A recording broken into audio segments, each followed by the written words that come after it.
Hej, vi vil gerne vise noget af vores fyrværkeri 2012-2013. Okay. Det er undskyld, det er lidt dårligt lys, så vi tager lige op i lyset. Det her, det har vi været ude at købe i dag. Altså, vi har ikke købt meget, men vi køber for cirka 4.000 mere eller sådan noget. Ja. Jeg ved det ikke. Der er lidt romerlys. 5 skud. 5 styk med 5 skud i hver fra til Hansen. Det er faktisk flot nok. Vi har været ude at prøve, men som sagt, Vi laver en test lige om lidt. senere. Så følg med. Ja. Nå. Det var vores romerlys. Så går vi til Heksehylen. Der er 31. Se, de er lige der. 31.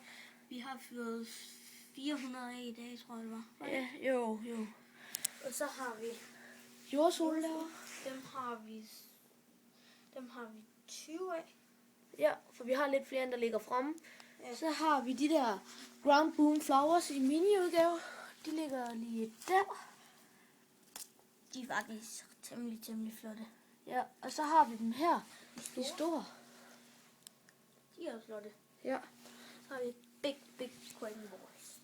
De er så meget sjove. Må jeg lige låne den? Og der, ja, de er flot. Og så har vi Mini Fontæne 60'er. Ja. De er også flot nok. Ja. Har vi en Lotus Fireworks. Må jeg prøve at se? Og hvis I ikke ved, hvad den der dut på toppen det er sådan, den skyder noget crackling op. Men ja, den viser vi også. Og så har vi Thundershot, som vi ikke har pakket ud. Dem har vi ikke pakket ud. 5 stykker fra til Hansen. De er sådan set okay flot. Vi har fyret et af fra en anden pakke.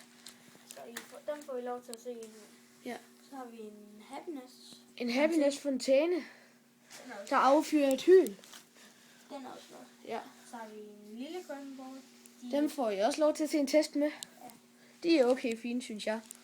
Og det er fra til Hansen det hele, og fordi det er det bedste. Der har vi. Et led lys. De er også gode. De er rigtig gode. Og sidst, der har vi. Jumping jacks. Hvor mange har vi cirka der, tror du? Jeg tror, der